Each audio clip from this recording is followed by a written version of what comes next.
All right, welcome back, guys, to episode 4 of the DFP podcast. Today we have the Jathan Price, otherwise known as P. Diddy, or my father. No, P. Diddy. And we're going to get off with Off the Dome. So if anybody want to ask a question, to kick it off. I just went on a smooth, really nice vacation for Christmas. Yep. How was the holidays and the New Year's for y'all? I think it was pretty dope. It was Had a pretty good fun. time. Chill. We had a pretty nice, cool little spot in Pelahatchie. The What do you think was the best part about it? best part about it, definitely the, being able to sit outside by the fire. It was really nice. Right. It was good stuff. Good time. I'm just so Nice little chill, little porch, little fire pit, Yeah, man. Real family nice. time. So someone want to ask you, Drake, you've been complaining about it recently. How was your Christmas break? I wouldn't say I've been complaining about it. Not much else to say. Got some really great gifts. Did a lot of good things. Went to see some family. Got a lot to talk about. You went out of town. J-Mo lives in Peeville. Right. And not a lot of friends to hang out with over Christmas break, but we're back in action. Back in action. Right. Starting off the new year with a strong podcast. Indeed. Strong podcast episode.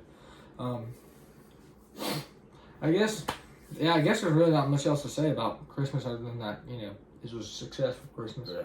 Good New Year. I sat so late in my bed. I was watching TikTok, and the next thing you know, it hit 12. I was like, oh, Happy New Year. I completely messed up New Year's. There's a deal where you can play In the Air Tonight by Phil Collins. And if you start it at 11:56 and 20 seconds, then when it does the big drum intro, that brings in the New Year.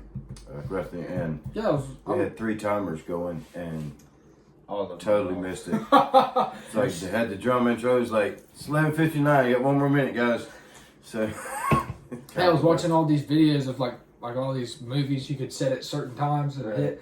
Like it was like Avengers Endgame. Yeah, that one's pretty cool. You set it at a certain time, and then Iron Man snaps his fingers. Right, yeah. And or like in Iron Man 1, if you set it at a certain time, it'll go off. Like New Year's will hit in the movie like it hits in real life. Because there's a scene in Iron Man where it was a New Year's party. But I thought it was cool. A lot of people do that. I don't really get the whole fireworks thing for New Year's, other than the fact that it's a new year and like a new beginning, I guess.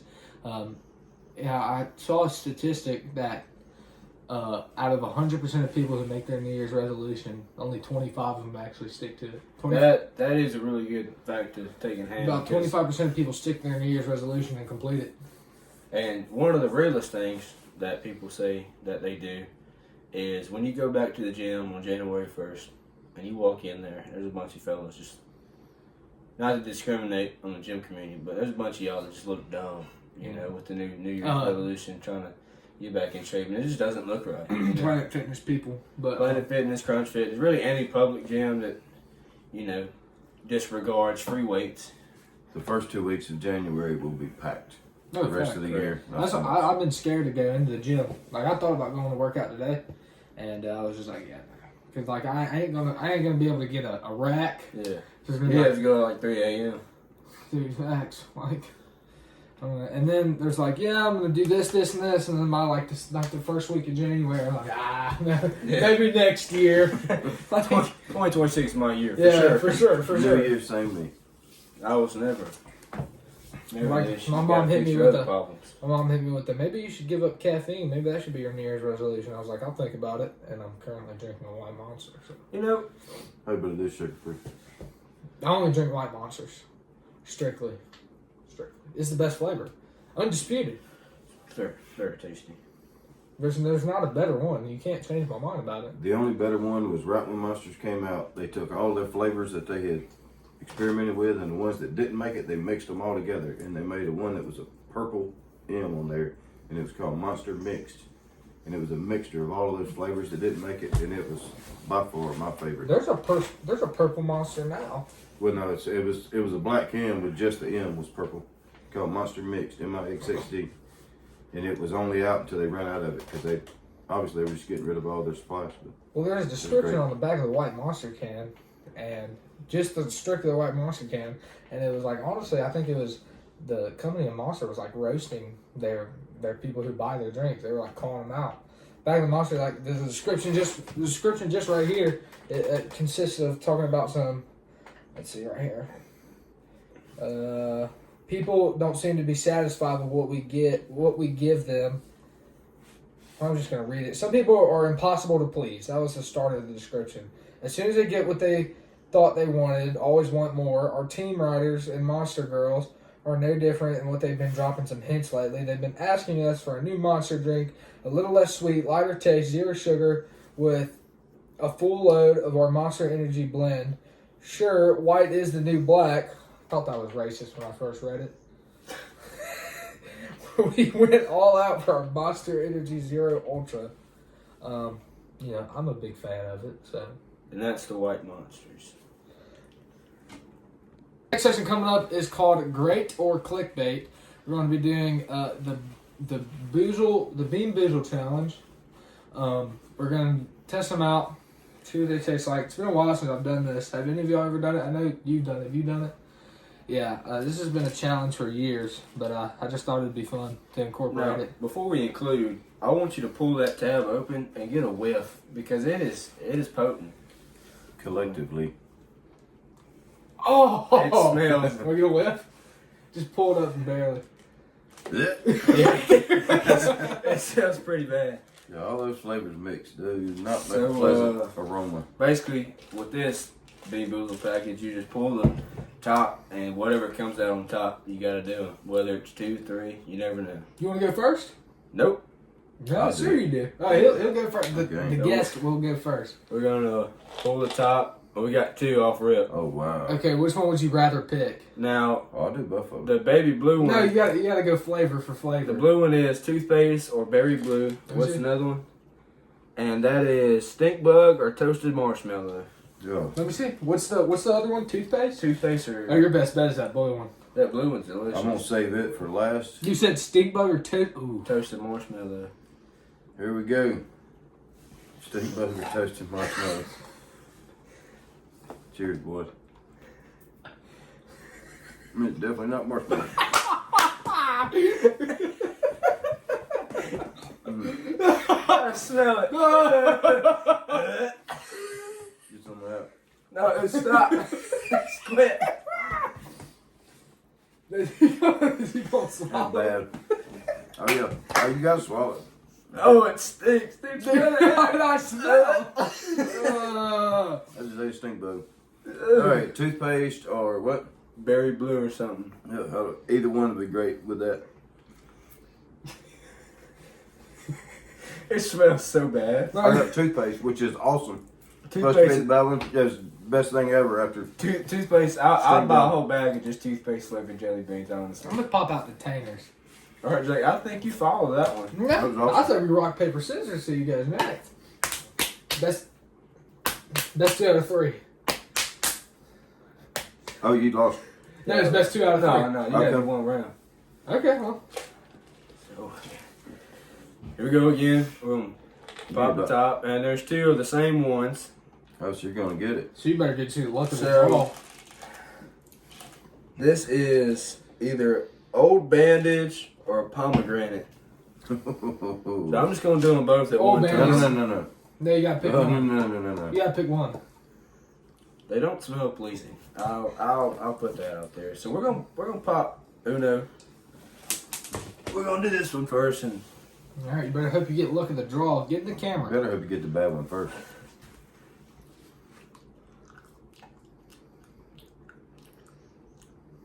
Pomegranate? I don't know. Does it taste bad or good? There's no way bandage tastes pleasant. Tastes like nothing. Really? You want to just go ahead and do the other You one? probably get pomegranate.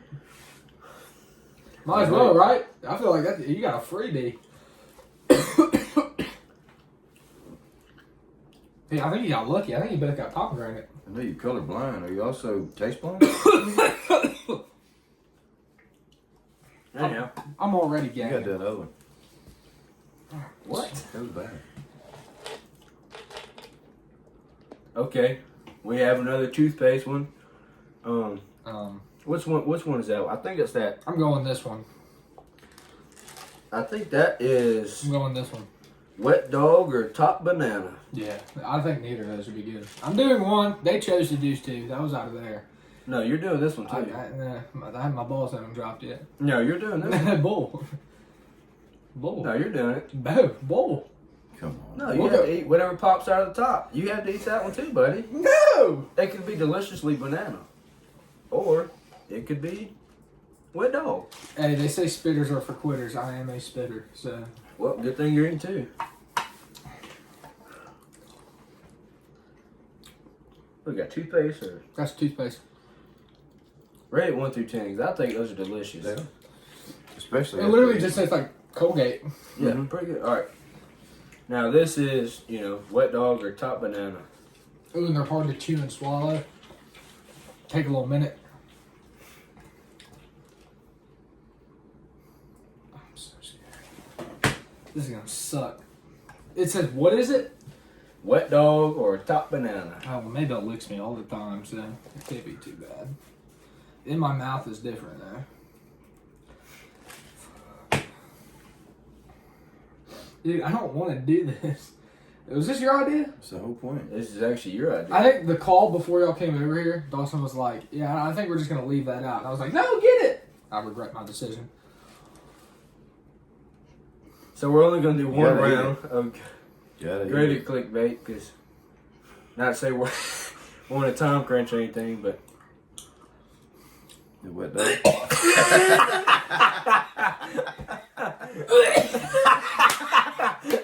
Got a wet dog action.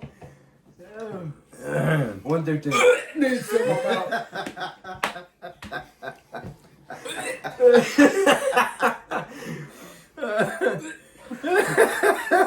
That is not going to be edited out. No way, no shit. You want to go again? Well, graded Sure. clickbait, and it is his turn again. So see what he gets. He's got 2. Don't make him do 2 this time. Just make him do 1. No. I'm doing it. No. We have Because I don't want to do 2. burnt rubber or licorice, or booger or juicy pear. Burnt rubber can't taste that bad. Big or different. We'll go with this one. Burnt rubber I hope or it's licorice. licorice up first, and neither one are really good to be honest. Definitely burnt rubber. What does it taste like? Is it bad? Like burnt rubber. Doesn't actually taste like Like burnt. eating a Goodyear. Just got out of a burnout competition. It's bad. Now we have booger or juicy pear. Right up next. I I mean, feel like booger would be an upgrade. Booger one's pretty bad. It makes you want to throw up.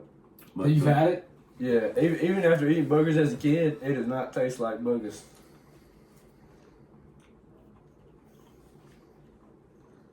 You got the pear. Okay. All right. I think Now I'll go first. You want No. me to go first this time? this Since you- booger's too You got- salty. They got boogers.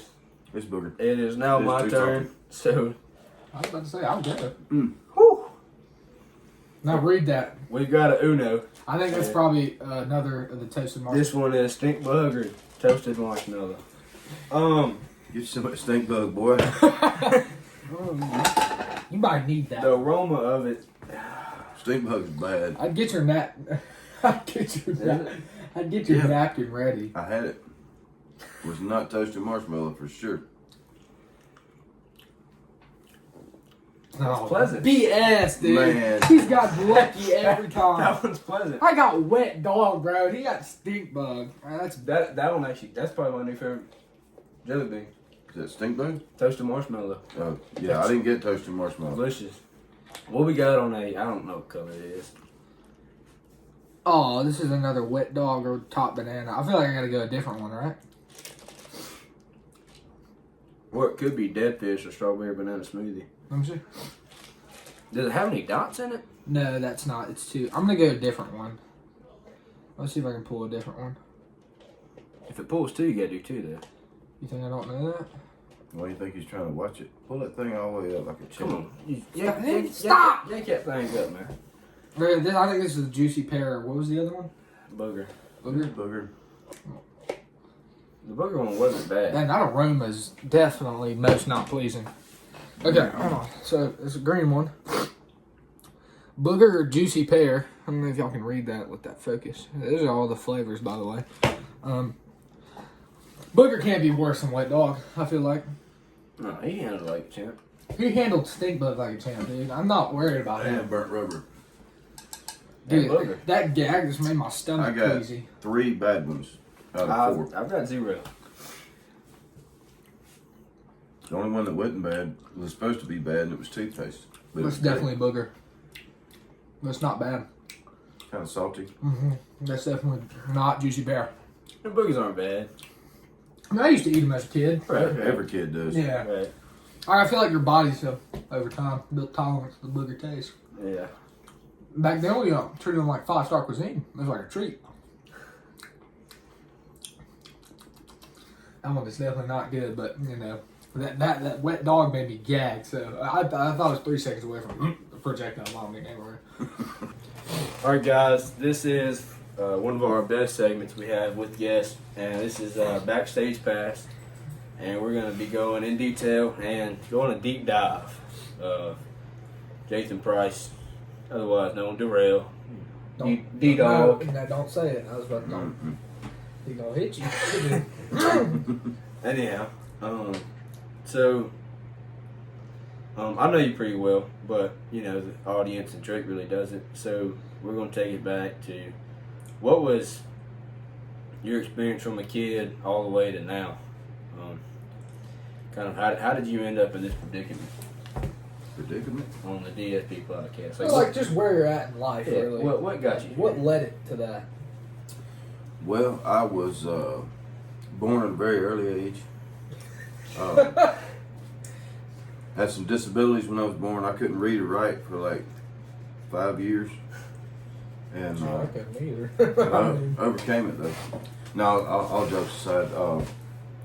Yeah, I had a good childhood, good bringing up, good family, good support, and born and raised in Mississippi. Moved to North Carolina right before I turned 13. Spent about 6 years up there. My dad had started a church up there, and spent about 6 years there, and then moved back to the same place in Polkville, Mississippi, and heavily involved in church and playing drums, singing, youth pastor, doing all that kind of stuff. Got married, and that didn't work out real well after about 7 years, and that really kind of kick-started a interesting journey from 2005 on up. We after the divorce, kind of things went a little bit crazy. Got involved, was working at a casino, and got involved in that whole lifestyle of drinking, gambling, all that kind of stuff, and that didn't end up real well. Made good money that year and lost a couple cars, repossession. Got way behind on child support, and that led to a whole other string of things happening. And well, one thing I can tell you is a lot of folks think they're in control of their life. That and that's true to a certain extent. You control your outcome most of the time. It's your decisions that put you different places. But I was sitting at home one day and going down a downward spiral. I was drinking it pretty heavy at the time, and not a lot of things going right, and received a phone call that my daughter wasn't going to be able to see her anymore until I got caught up on child support. And I didn't know that couldn't happen legally, but in my state that I was in, wasn't really paying much attention to what was reality and what wasn't. And so that was my only thing to live for at the time, so I decided I was going to take the easy way out, and I took a whole bunch of pills, nothing narcotic wise, just a lot of too much of a couple different things. Excedrin migraine, and at the time they had hydroxycut. They still make it, but back then they had ephedrine in it, which was really get your heart rate going. And so I just took a whole bottle of them, and took a whole bottle of Excedrin migraine, so I knew that either my heart would explode or my liver would shut down. And that'd be the end of it. And that wasn't working quick enough. And so I got a 22 rifle that I'd had since I was about 12 years old. And loaded it up, sat down on my couch, put the barrel in my mouth, pulled the trigger, and nothing happened. Misfired. So I was thinking, man, this never happened before. So I ejected that round out, put a new one in, and tried again, misfires again. Do it a third time, and it misfires for the third time. So I walk out to my door. I lived right beside a wooded area. Pointed the weapon out towards the woods, fired off about 6 shots, make sure it was working good, and I was like, cool, we're back in business. So I sat down again. I tried it the 4th time, and it misfired again. And so I threw the rifle across the room, and I was like, wow, can't even kill myself right. So I remember looking up towards heaven, and I cried out to God, and I said, if you want me to live through this, you'll figure out a way, because I'm not calling anybody for help, because I already knew how many pills I had taken. And that's the last thing I remembered until I woke up in ICU. Had all the lines hooked to me. They were trying to pump my stomach, couldn't get the tube down my nose. And that's when I realized my landlord had heard the gunshots out towards the woods and came down to see what was going on, and found me passed out on the living room floor and called an ambulance. And it went from that to the nurse that was actually working on me in the ICU was actually a girl I had actually talked to and introduced her to Jesus Christ a few years earlier. And she was just sitting there with tears in her eyes, and what has gone wrong? And in my mind I was thinking, what has gone right? But I spent a few days in the ICU, and they couldn't get my heart rate was staying up around 220 beats a minute. My liver, everything else was shutting down. I didn't have anything going on. Like, they were just basically waiting on me to go ahead and check out. And they sent a mental health doctor, and he come in there, and I thought they were supposed to be nice to you when you're in that kind of position, but he wasn't. He come here and he said, "You try to kill yourself?" I said, "Yeah." He said, "That was stupid." I was like, "Well, can't disagree with you there, Doc." He said, "So what's your plans now?"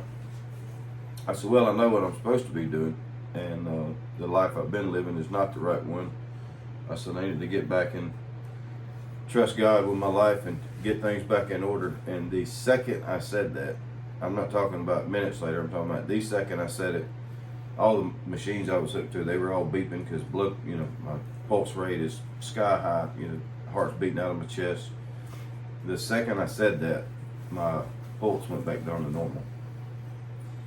And they were looking, they readjusted all the leads on my chest and stuff, and sure enough, heart was back beating normal. And immediately, because I had been pretty gruesome, but I had been projectile vomiting like every 5 seconds for 2 days. And immediately everything kind of just calmed down. I felt easy, I felt at peace, felt at ease. And so they went and ran another blood panel and did another, not the name of it, but it's basically where they can look at your organs, ultrasound, something like that. But anyway, they did that and run my blood panel, and I didn't have any acetaminophen, didn't have any ephedrine, didn't have nothing was in my blood. And all of my liver function, kidney function, all that stuff went back to normal immediately. And so, needless to say, I went back to church the next day when I got released from the hospital, and got home from church. And interesting story, that I went to a church I'd never been to before, because I had an issue with trusted church folks at the time. And I went to a church I'd never been to, and the pastor got up to preach, and he was like, "Just not feeling this today. It's not right. It's not for here." And so he prayed for a second. He took another text, started preaching a whole different sermon, and he stopped that one. He's like, "I'm not sure what God's up to this morning, but me preaching any sermon is not it." He said, "So just get into groups of 4 or 5. If you got anything you need to pray about, talk about it amongst yourself, and let's all pray for each other. Let's have a little prayer time." And so I looked around, because I'm a professional churchgoer. I can read people like a book. And so I found the group that wasn't going to take it real serious. And I went and got in that group. And the pastor makes a beeline for the group I came to. And I was like, yep, he is up to something. And so it got around to my turn to say what I needed prayer for. And I was like, I just need God to fix some things. And wouldn't divulge anything. So they had a little prayer time, nothing big. Went out to go get in my car. Church was over, and I went to shut my car door, and the pastor was standing there. Like when I shut my car door, I actually hit him with my car door. And I was like, "Oh, hey man," he was like, "You sure there ain't nothing you need prayer for, man?" And I realized at that point that God was up to something that morning. So I just unloaded, and I told him everything that I'd been going through. Told him how I was feeling, and he said, "You mind if I pray for you?" And I was like, "No, go ahead." And that's part is awesome, but it's funny. But I was raised in a denomination where if you prayed, like you had to be raining fire from heaven. Like it's just you put more. There's more emphasis on how you're praying than what you're saying and who you're talking to. And so he just laid his hand on my arm and he said, "God, you see my brother and you know what he needed for. He did. So just fix it. In Jesus' name, amen." And I remember driving out of that parking lot, and I was so mad. Because I was like, man, that dude, like, he didn't even take it serious. I just unloaded my life story on this man, and he don't even care. And so I just drove home. I was like, see, that's why I'm in the shape I'm in. And I get home and pick up my phone, and there's 11 missed calls from 2 different people. One was a lady I used to work with. And she was like, "I'm not sure why, but I just woke up about 30 minutes ago and you were on my mind. Did you know they're hiring back on the ambulance in Scott County?" And I was like, "No." I was like, "So you just woke up with me on your mind?" She's like, "Yeah." So I called the manager in Scott County. I'd known him, I'd worked on the ambulance before. And I called him and he picks the phone up. He said, this I answered the phone. He goes, "When you want to start?" I said, "Is this Mike?" He's like, "Yeah." He said, "You calling about the job?" I said, "Yeah." He said, "Man, I was trying to get my phone." He said, "I woke up with you on my mind this morning. I was going to call you and see if you was interested working back on the ambulance." And I was like, wow. So, yeah, God heard that prayer. And it was already answering it before I even got home. And my first day back on the ambulance, relieved this lady that she was working the shift before me, and when she got up, they were on a call when I got there, and when she opened the door, I looked, and I was like, I remember her. So I called her name, she called mine. We went to EMT school about 2.5 years before then, and that lady is now my wife. 6 months later, we were married, and we've been married for almost 18 years now. Wow. But yeah, man, got out of that, joined the Army, and at 30 years old, went to basic training, AIT, had some good stuff there, good fun times. Did a tour of duty in Iraq in 2009 and 10, Camp Taji, Iraq. Shot out 155 BSTB. And that was kind of interesting, had a lot of close calls, but we came home with all the guys we went with, so we were blessed in that area. Got home from Iraq and didn't have a job on the ambulance anymore, but started just doing all kind of things. I went from being a complete hellion to getting back in church, getting really serious with God. Pastored a church for 5 years. Worked as a chaplain in hospice for 3 years total, 2 different times, and then. Lo and behold, one of my buddies got a job driving a truck and was telling me about the good benefits there. He's working for Gordon Food Service. Shout out to them, awesome company. Went to work for them for a little over a year, and then COVID happened. So we were delivering to restaurants, which got shut down. And so got furloughed. And in the end of that furlough, another implication that you're not really in control of things as you think you are. So I'm driving a log truck for my sister-in-law at the time.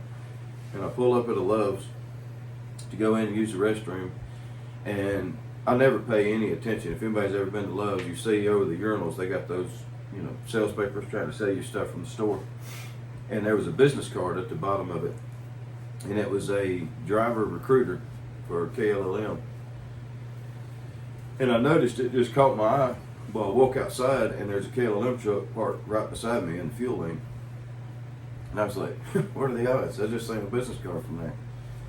And so the next day I stop at another Lowe's 85 miles from there and go in, and that same dude's business card is in front of the urinal that I'm in front of again.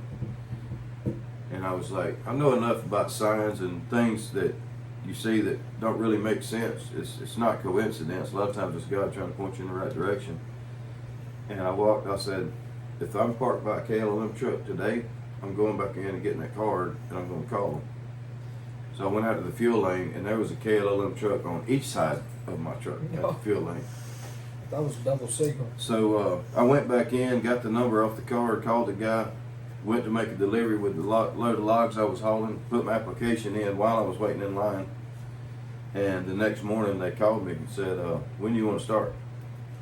And so I went to the lease purchase class, bought my own truck, started driving for them in 2020, and been doing that ever since. We're just now fixing to swap over to a new company. I'm flying out Monday actually to buy a brand new truck and get going. My wife came on board with me about 1.5 years ago as a team driver. We've been doing that for 1.5 years, and fixing to continue doing that, and trying to get to probably about 5 more years. We're going to wind up doing that, and then take it easy for a little bit.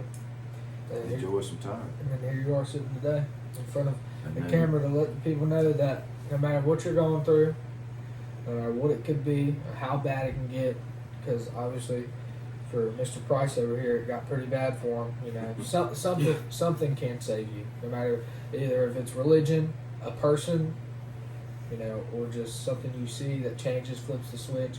You know, I'm grateful for, you know, only in my little 15 years on earth that nothing major has happened to me.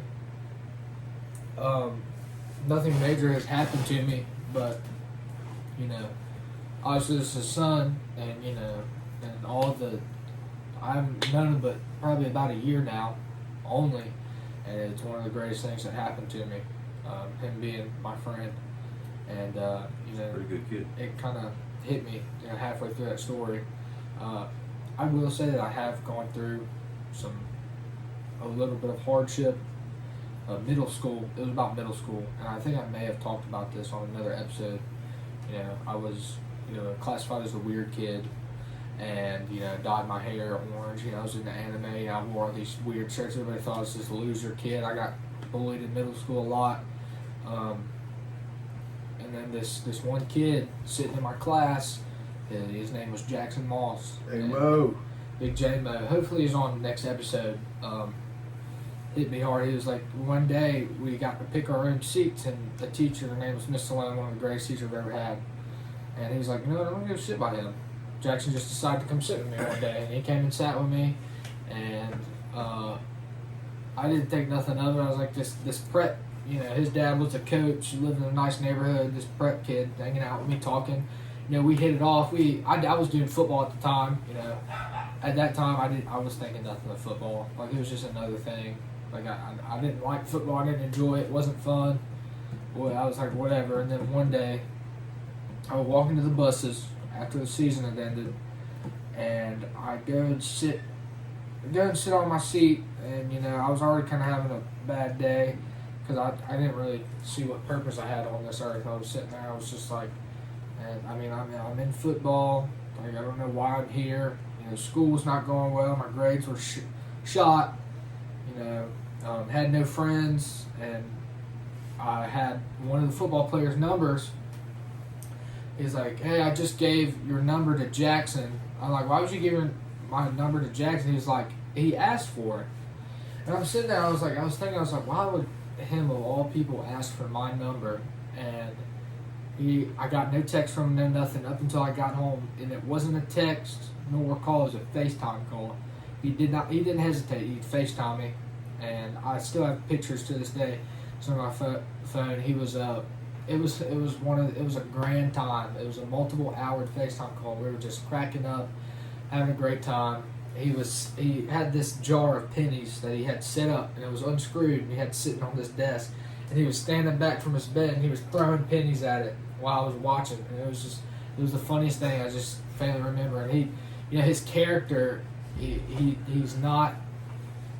At time, I kept everything in. I was afraid to show my character, and I looked at him, and at that time, I was looking up to him a lot just from that one FaceTime call. If he wasn't scared to show his personality, he came out. It was just 100% him. Like there was 100% him, and I started showing my personality for the first time around a different human being other than my family in a long time. And we started talking and calling every day, and we were getting close friends. And one day he hits me with "Hey man, would you like to hang out outside of school?" He's like, "I'd love to stay night at your house." And the first time I was like, "Man, I'd love to." And he came over, and I opened the door, and I look at him, and he's sitting there with a backpack in his hand, and we immediately start giggling, like just uncoordinated laughter. Gets dropped off, comes in. Even his parents thought I was weird at the beginning. They're like, "So why are you hanging out with this kid?" And so he comes in, and we're having a great time. I have pictures of those too. And I remember, it's just, after that first hangout, it was history since. And I just remember Dawson telling me this story of how I was walking in the lanes going to the bus. And he tells me when we were already good friends, he goes, "Whenever that kid gets to high school, I'm going to bully him." And this is when I had orange hair. It really shows character of Dawson. He goes, At least let him grow up a little bit for a bully. He said, Wow. he looks at it, he's like, "As soon as he gets to high school, I'm bullying him." I did say that. And at that time, Jackson was showing me the great sides of the sport of football, and I was gaining this love for football that I didn't think I'd ever have. And I can credit football to one of my greatest pleasures, and something I look forward to every day of being a football player. And I get to the high school, and we move into the varsity locker room after the 9th grade season is finished, and Dawson was there, and he already in the varsity locker room, and Dawson goes, "Who's that kid sitting over there?" And at that time, I had no color dye in my hair. I wasn't wearing anime clothing. I kind of changed my style, the way I brought myself, the way I walked. And he goes, I think he was talking to Jackson, and Jackson goes, "That's Drake." And Dawson goes, "That's Drake, the kid with the orange hair?" And Jackson looks at him and goes, "Yep, that's him." And so Dawson doesn't say anything to me out the gate. We get out. It was either a workout or at practice. Realized that we both played offensive line, and he walks up to me, and we kind of hit it off. And then it was like the same thing happened with Jackson. He got my number. We started hanging out. Dawson realized that I wasn't the fella he thought I was, kind of a cool guy, I guess. And then we hung out for the first time, and it's been history since then. And it was almost like a chain reaction of how my life went from almost no purpose of what am I doing here to having a purpose, having friends, enjoying the things that I was doing, like football. And we're sitting here now. I wanted to pursue a dream of mine. I've always wanted to be on camera of filming. And I was like, "I think I'm going to start a podcast, Dawson." And Dawson goes, "Really?" I'm like, "Yeah, I just want to see how it rolls." He was like, "All right, let's do it." And then after the first episode hits, he completely blows my mind. He switched the switch. At the snap of his fingers, he's like, "I want to be completely committed in this. Like, I want to do this with you. I want to grow this together as our podcast." And I was like, "Man, I'd love nothing more in the world." And we're sitting here filming an episode 4 with his father. And, it's been great. It's been great. I've been enjoying life a lot. I have no regrets. I would like to say one more thing on the whole. If you're feeling depressed or feeling a certain way, a lot of us, you get so... We spend so much time worrying about what somebody else is going to think about us. And here's the deal. At the end of the day, it don't matter what anybody thinks about you. And it's taken me 47 years. Actually, it took about 44. When I got out on the road by myself, you get your priorities real straight and real fast, and you realize who's important in your life and who's not. So if you're in any kind of relationship, whether it's boyfriend, girlfriend, whether it's whatever, and that person is drawing energy off of you and not putting anything back into it, I'm telling you, save your time, save your energy, save your stress, cut your losses, and walk. It's amazing, man. When you truly invest in people that are just as committed to investing in you, that's what friendship is. And if you may think, well, ain't nobody feel like it. Nobody knows what I'm going through. You'd be surprised. I bet you 9 out of 10 people going through the same exact things you're going through. And if we would learn to open up and talk, we try to make everybody believe everything is okay. There's nothing wrong with being real. I feel like every kid's dream in high school is to be a popular kid, be popular, have all these friends, and Jackson was pretty much, he ran middle school. I wouldn't say that, but he was one of the guys everybody was thought like that's just the coolest guy, and all these preps and these guys living in nice neighborhoods were looking. I was like, and sees me walking next to him in the halls of middle school, be like, Jackson's always with this kid. Like, what's up with this guy? And then, more and more people start to know me, and I guess they just, enjoy my character. Because once Jackson persuaded me to open and show people my true character, my personality, people, I guess, just started to like me more. And then, but it comes at a cost, because once you think you're friends with all these cool, preppy, popular kids, you start to learn who are those true guys who are willing to stick it with you through the thick and thin, or who are those guys who just wants to be your friend, or bail on you when stuff gets tough. And Dawson's one of those people who was there for me, on the lows and the highs. And then that's why I can truly only call 3 people in this world my true brothers and my true friends who are there. Episode 2 was 1 out of 3 of my closest people that I put my life in their hands. Jackson, Dawson, and Brandon Sharkey. Shark Attack, who's in episode 2, I believe. Episode 2 or episode 3? It was 2. It was 2? But, because Sharky, I knew Sharky my whole life. And it was the weirdest thing that I honestly want to put in God's credibility. Because I went to Gulfport up until my parents got divorced. I went to Bayview Elementary, and my sister used to play softball, and she would do softball, and we'd go down to the fields, and I'd always see this kid, cornrows, these and-one shoes, and I'd see him almost every time I go to the softball field. And his sister was playing rec ball for, I think, a team named the Biloxi.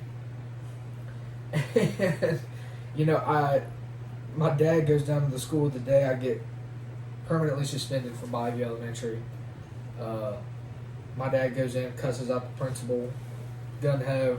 I remember this faint memory of my dad coming in. The principal goes to shake my dad's hand, and my dad was so pissed that he goes, I already know who you are, I don't need to shake your hand. And I'm sitting there, I'm just like, get him, Dad. And then they go into the office, and I was like, you want me to come in or sit down? And my dad's like, you stay out there, just sit down, it won't take long. And I kind of heard it getting a little heated in there, and I walked out and found out I was permanently suspended. I was like, good going, Dad. He was like, well, it's about time you move schools anyways. This school sucks. That wasn't his words. A little potty. I'm going to go ahead and just say exactly what he said. He said, you don't need this effing school anymore. He said, this is a BS system. And then the next week I was in Pops Ferry Elementary in Biloxi. And I owe Biloxi a lot for football, good friends. And it was recess. We go up to the playground in Pops Ferry Elementary. And I see this kid in cornrows and one shoes. And we both lock eyes. And we're both like, he looks familiar. Found out it was the same kid from the softball fields that I've known since I was 8 years old. And we became friends. And then on top of that, we found out that we lived on the same street. And we became best friends. Before anyone, before I even met Jackson, Sharky was my friend. And, Sharky was a little weird back then too. We both kind of had like a kind of connection with the weird stuff that we liked. But yeah, man, I don't want this podcast to be too touchy. I want to have fun. I want to talk about some funner things, but I just feel like a lot of that needed to be said. Because I feel like a lot of people can correlate to this and go off of it. anybody who sees this is struggling. A lot of my viewers right now are people from my school, and Talk to somebody. not a lot of people knows what I went through except Dawson, Jackson, and Sharkey, and I feel like they learned they might get a better perspective of me and why I'm here to this day and the way I am. But anything you want to add, Dawson? To elaborate on the bullying thing, so I saw him walking with Jackson, and knowing Jackson, the kind of person he is, I'm like, oh yeah, he's getting it. And fun story, the first time me, Jackson, and Drake hung out, Drake said he would never hang out with both of us at one time again because we did. We put our arm on him that night. He was ready for us to go home. I was. He was excited for the next day for us to leave. But that's knowing what kind of person Jackson is and who he really is. And seeing him walking with Drake, I was like, man, that's that time. And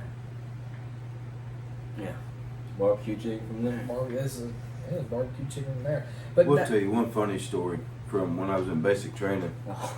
So I went to basic training at 30 years old. So I'm older than most of my drill sergeants. And so there was a respect there because they, like the first day, they were like, stand up, give your name, tell what state you come from, what you got going on back home. And so I stood up like, got a wife, 5 kids, here doing basic training. And the drill sergeant was like, you got a wife and 5 kids, bro? And I was like, yes, drill sergeant. And he's like, what are you doing here? And I'm like, trying to do my part, serve my country. And so I had a level of respect. I could get away with more than most privates during basic training. But I'll tell you where it draws the line. We were out on the range one day. We're doing weapons qual. he tested limits. And so when you're on a range, they do what they call range walk. When you got your M16 at the time we were training with. So you're toting it across your arms, and you keep your rifle pointed downrange at all times. And then you got 4 magazines, and you got all this in your hand, and your charging handles charged back on your M16. And they're like, all right, range walk, private. And they're like, left, left, left, left, left, left, left. I mean, you're getting it when you're going out through there. Once you get on the range, qualify and get off. And then when you're coming off of the range, there's a company XO, the safety officer, who is a lieutenant or a captain, or an officer, to which you reply, yes sir, no sir, yes ma'am, no ma'am.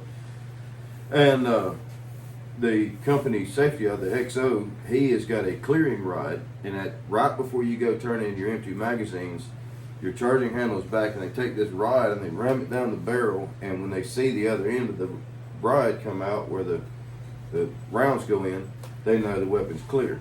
And so you proceed forward, and they hit the charging handle, and it comes back forward, but they know it's clear. Well, right before I get to the safety officer, I bump a fence post with the butt of my rifle, and my charging handle goes forward. So it's not locked to the rear, so he can see when he goes to check it. And in the Army, like, they're doing everything at lightning speed. And so I'm trying to tell him when I get there, I'm like, sir, sir, sir. And he rams it right, and he's like, what are you doing, Private? You trying to kill me? Like, he's just going off. And this guy, I mean, he's huge. He's like 6'5", big old dude. His name is Lieutenant Jackson. So if you know anything about the military uniform, on your right chest is your name tape, your last name, and then you got your rank in the center, and then you got U.S. Army over here on your left chest. And so he's just going off as they do in basic training. Oh my God, Private, you trying to kill me? What you gonna tell my mom at my funeral, Private? Tell me, Private, what you gonna tell my mama? What you gonna tell her when you sitting in my casket, Private? And he's telling me this. So I'm 5'7". He's 6'5". So I'm looking dead in his chest, and I'm looking at his name, and I've got enough comedic timing in my body, I couldn't pass it up. And he won't get off of that. He's just over and over. What you gonna tell my mama, Private? And finally he took a breath, and I said, I'm sorry, Miss Jackson. Woo! And you don't do that. And so he says, what did you say to me? And I was like, I realized that was funny, but wrong time. And so he calls my drill sergeant over there, Drill Sergeant Williams. And we done stopped the whole line. The whole company's behind me. They're all watching all of this go down. And the drill sergeant comes running over there, and he's like, "You won't believe what this private just told me." He said, "What you telling private?" And I was like, "Mm-mm." He's like, "Tell him, private. Tell him. That's an order from from an officer. You gonna refuse an order?" And I was like, "No, sir. I don't want to tell him no." He's like, "Tell him, private. Tell him just like you told me. When I asked you, what you gonna tell my mom at my funeral? What you tell me, private?" And so with everything I had in me, he said just like it. So I said, "I'm sorry, Miss Jackson." Woo! And when I did it, my drill sergeant got down on the ground in the front lane of rest position. He said, "That's funny, private. I'm gonna go ahead and take it with you." So the lieutenant smoked me and my drill sergeant for about 20 minutes. We were doing push-ups, front back goes. We were doing overhead arm clap. So funny, he gonna take a punishment with you. My drill sergeant got done. He said, "That's funny shit, private. Don't ever do that again."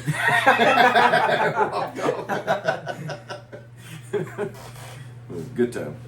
Oh man, I ain't never heard a story like that one. That not only you have the comedic timing, the nuts on you, the absolute iron screwed on you to be like, "I'm sorry, Miss Jackson." The fact that he added in the woo at the end. Hey man, you gotta commit. You gotta commit. Dude, the nads on your drill sergeant, it was like, "That was funny. I'll take it with you." The lieutenant knew it was funny. He just didn't want to admit it. Now, going off of one of your better jokes in your life, I will say something I've said in the past before that I told my mom this and she didn't like it. That I had to come out of the left nut because I never act right, and true story. But I definitely picked up on a lot of the comedic time, man, and just like the way you go about. I picked up a lot, and that's I mean, a lot of trouble on it daily, and it almost got me rolling an alternative. I think I told the story. I don't know, but it was 7th grade. We just got back from online learning, and I'm new to the school, but I got this one class, 7th period, Mr. Poole, math class. Ooh. And I was always good at math, so I never really took it serious because I'm like, it's light work. Ain't nothing but a G thing. So I'd get in there, and he'd look at me sideways, and I'm like, it's that type of day. So as soon as everybody got in there, jokes started rolling in. And I did that every day of the whole year. So much that I got, I think, 12 write-ups total that year. But I spaced them out strategically. Oh yeah, you're a troublemaker. I got all the way to step 6, and there's only 7 steps on the Biloxi discipline ladder, and I got all the way over step 6, which is you have to have a meeting with the one of the board directors, one of the directors on the board. Did you go to that meeting? It was just me and my mom, and she did not want to go to the meeting because one, I ended up there for talking, and I get in there. He's like, "So, what are you here for again?" Disrupting the class. He's like, "How exactly did he do that?" And I just talked, man. I just cracked jokes the whole class. Done it all year. And he's like, "You realize the kind of people in alternative?" I was like, "Oh yeah, terrible people.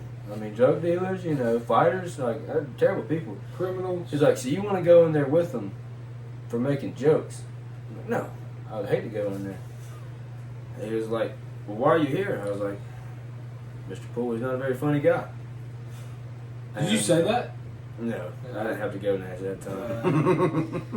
But we got done with that, and of course I got a very, very well scolding and grounded. From your mom? Yeah, but I mean it was worth it. And now every time I see Mr. Poole, we chatted up for 5-10 minutes. He's a great guy. He just didn't like it in his class. Oh yeah, no teacher likes it. But I definitely benefited from the joking and comedic time I got from my dad, and oh yeah, I can say Apple didn't fall far. middle school. It's really still on the branch, to be honest. The last year of middle school, because I can't say that part of that the whole my hardships were beginning middle school, 7th grade.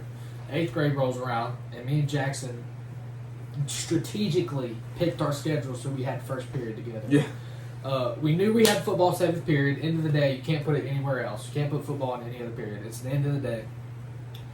and we're like, we got to pick the same elective, so they're gonna get it to us. He's like, let's pick Spanish. So he picked Spanish. We knew we were gonna get it first period together. He was already sitting in class first day of school. I walk in, I see him. We look at each other. We go. I sit down next to him, and I can say my Spanish teacher, Miss Torres, was not prepared for that year, that first period class. We'd always like kind of like get a little physical, like rough around, and she'd always be like, "No pegues." It means like no hitting. She said, "No pegues, eat Jackson, eat Drake." You know, we're just like. But My yeah. first Spanish teacher was named Miss Rogers. Hilarious class. Yeah, Miss Rogers. Miss Rogers, and she was about probably in her late 60s, and had the countryest accent. So if you want to learn how to speak Spanish, like this is how you say, what is your name? Como te llamas? That was my first Spanish class. I can't Love say. it. I don't know. I hope Miss Torres never sees this video, but Miss Torres is fine. Miss Torres, my 8th grade, she and her husband is like a 6'5" black guy. I mean, I'm 6'3". I'm a tall guy, but like, 6'5" black guy. He's I think he's. I don't know if he's buff. I think he's skinny actually, but yeah. But everybody knew. Everybody knew Miss Torres had that thing on. But we'd sit in first period, so her little kid, her little son was in the class every day in the mornings because he would stay there because she was a teacher, so he had to be there. He went to Jeff Davis, the elementary school, just right off of our school, and me and Jackson were talking about Miss Torres. We were talking about how fine she was because Miss Torres stood outside by the door every morning, say hi to students, and we were looking at each other like this. Like, Miss Torres, man, she's the one. And her son walks by, and he looks at us and heard us, and he was like, "Hey, hey!"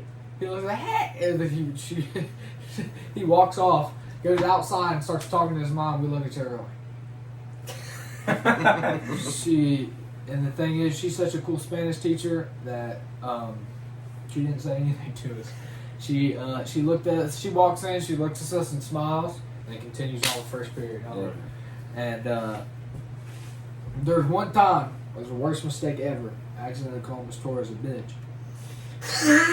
I didn't think that. This was at the end of the year where she was getting fed up with me and Jackson, where she came a little less nice. She's the sweetest, nicest teacher I've ever had, and we about drove her to insanity. It was at the end of the year, and she was on my case, and I didn't call her, like, flat out. I didn't look at her and call her that. It was under my breath, and that little weasel, that her son, I'm sorry, but that kid needs an adjustment. A little kid walks by me, and under my breath, I was like, she's being a bitch today. And her son was like walking past me with her his backpack on, ready to go to school. And he, same thing, looks at me, "Hey!" I was like, she ain't gonna let this one slide. And I sit down, act like nothing's happened. I'm doing my Duolingo. And she walks in, instead of a smile, it was, looks at me, I look at Jackson, I'm like, I'm cooked. And I see her pull out that yellow slip, that write-up slip, and writes it out. I ended up going to sit in the office that next day, and I was lying, straight up lying, 100%. I was like, what? I never said that.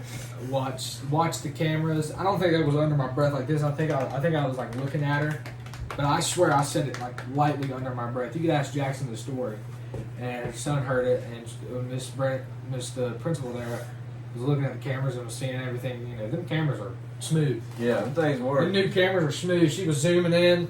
She was like, "Come look, come watch." She was zooming in, and like she turned. It looked like she was turning up the graphics on my face to watch me say it.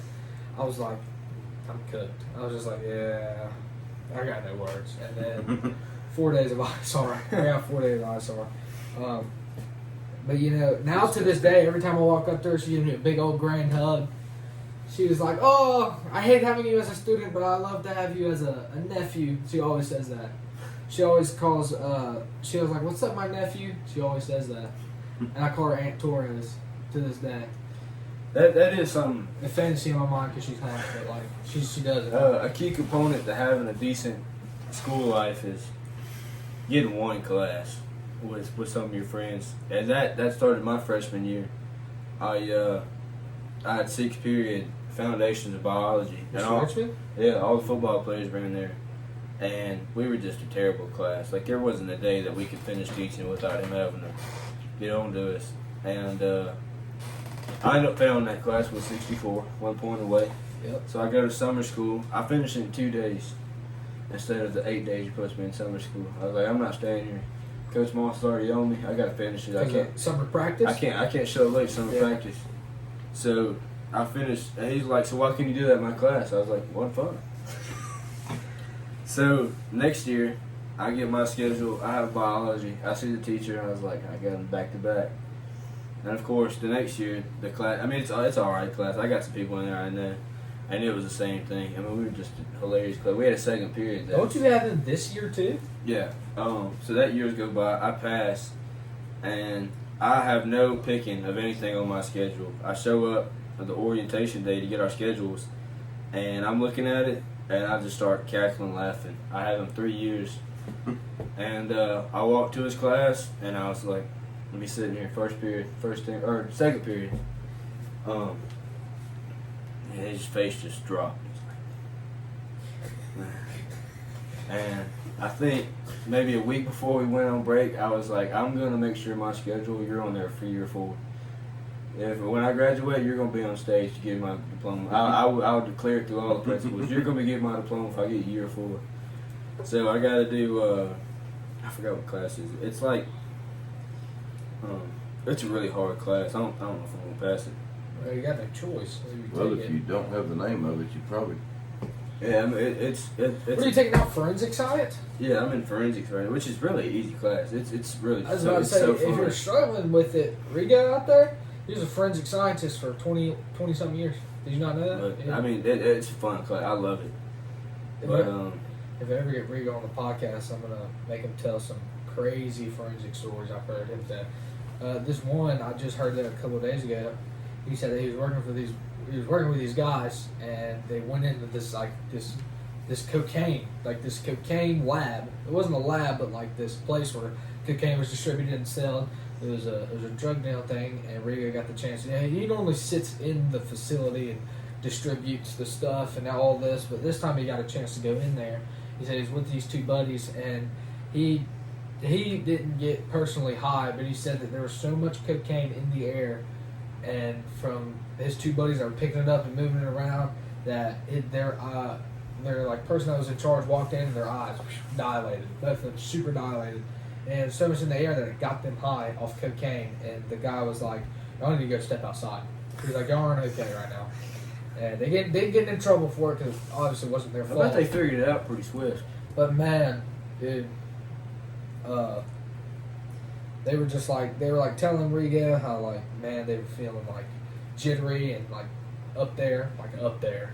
If y'all know what that means. Now, speaking of cocaine, Oh God. there's a story that I would like you to share of your first experience and only experience with the cocaine. That was kind of interesting. I had a close personal acquaintance that was pretty familiar with it. Is this one? It's okay. Yeah, it's PG. Yeah, No, like this isn't about PG. it's about not incriminating. legally. It's what? That's way in the past. Yeah, You can't. I can't put it on. They gonna try. There's no evidence. No, I had a very close acquaintance that was very familiar with those kind of substances, and curious fellow. And I was like, I want to try it one time. Scarface. He's like, no, you don't. And I was like, yes, I do. And so I went down to go see him, states away, and so we went and picked up a little bit and tried it one time, and it was just crazy, man. It's I heard that it smells like almonds. Can you confirm that? I don't remember.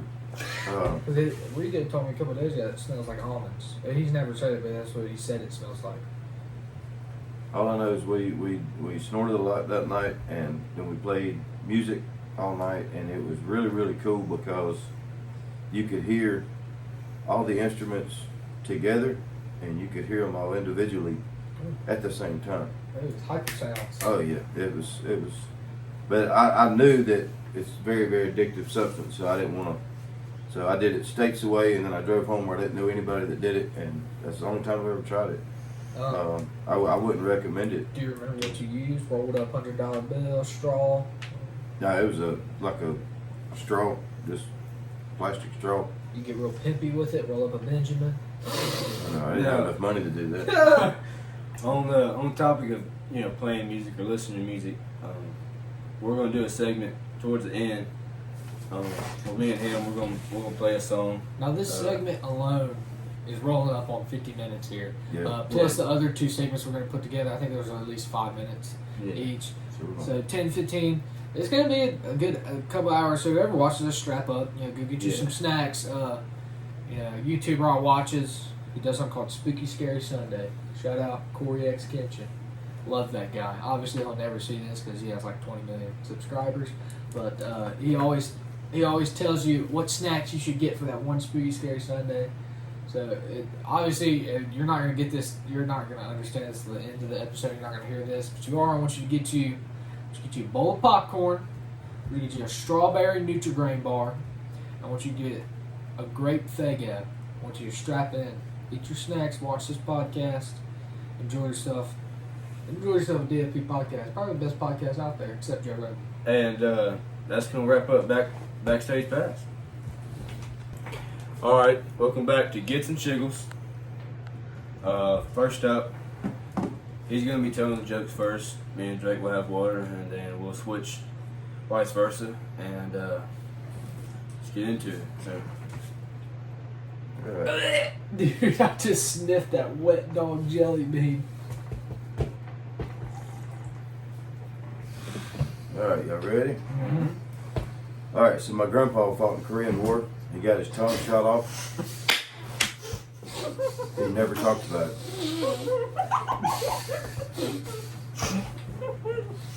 You know when a dad joke becomes a dad joke?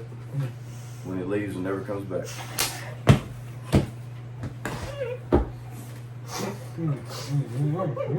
What medical professional makes no sound whatsoever when they go to the bathroom? Psychiatrist. The P is silent.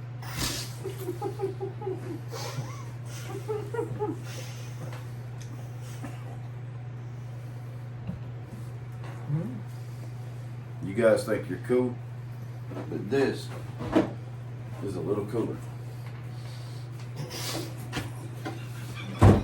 That was so bad.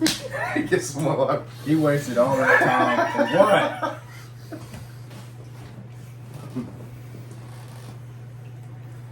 So I was behind this girl at the library the other day, and she asked the librarian, she's like, "Where are your books on paranoia?" And the librarian looks at her, she goes, "They're right behind you." You know why dinosaurs don't make good pets? Because they're dead.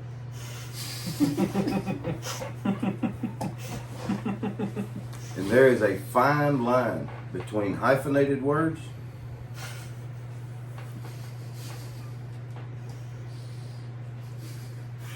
I did buy my wife a fridge for Christmas. You should have seen her face light up when she opened it up.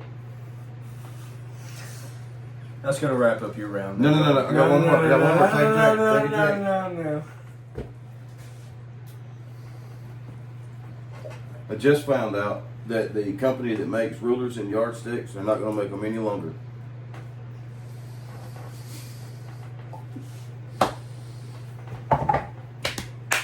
All right, one more. Yeah, I just swallowed the water. I've never got enough. You know what state has the smallest soft drinks? Minnesota.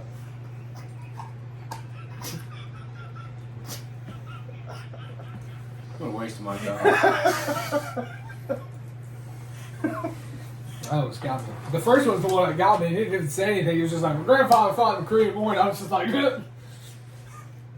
I thought about that scene from Family Guy when he said that of this Asian guy or this Vietnamese guy who was dogging on the veterans from Vietnam. He's like, Vietnam undefeated.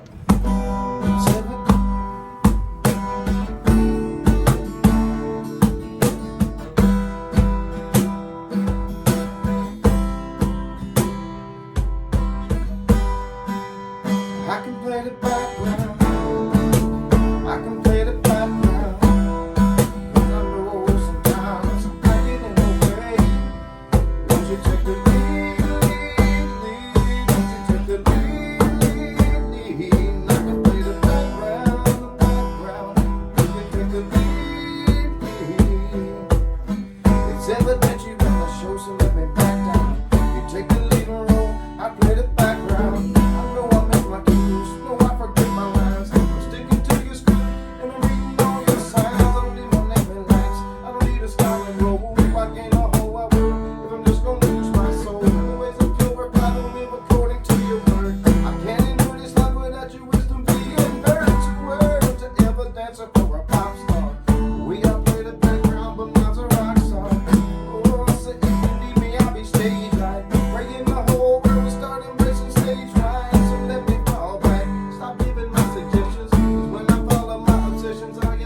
thinking I don't wanna take the lead. 'Cause I'm prone to make mistakes, and all these folks who follow me, they gon' end up in the wrong place. So let me shadow you, just let me trace your lines. Matter of fact, just take my pen here, you create my rhyme.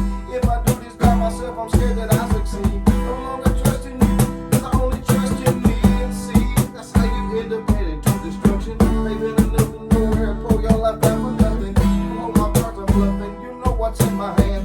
Me, I just wanna trust you. You cause the dice to live. I can play the background. I can play the background. Oh, 'cause I know sometimes I get in the way. Won't you take the lead? Won't you take the lead? I can play the background. You can take the lead. I know I'm dangerous when I'm messed it up. Flip this back in. Here we go. I know I'm safest when I'm in your will and trust your word. I know I'm dangerous when I trust myself, my vision word. But I ain't got no time to play like foolish games. Got plenty aims, but do they really glorify your name? And it's a shame the way I wanna do these things for you. Don't even glean to you, can't kinda sit and glean from you. Seems you more patient in my ignorance. If ignorance is bliss, it's 'cause you never heard of this. I can play the background. I can play the background. Oh, 'cause I know sometimes I get in the way. Won't you take the lead? Won't you take the lead? I can play the background. You can take the lead.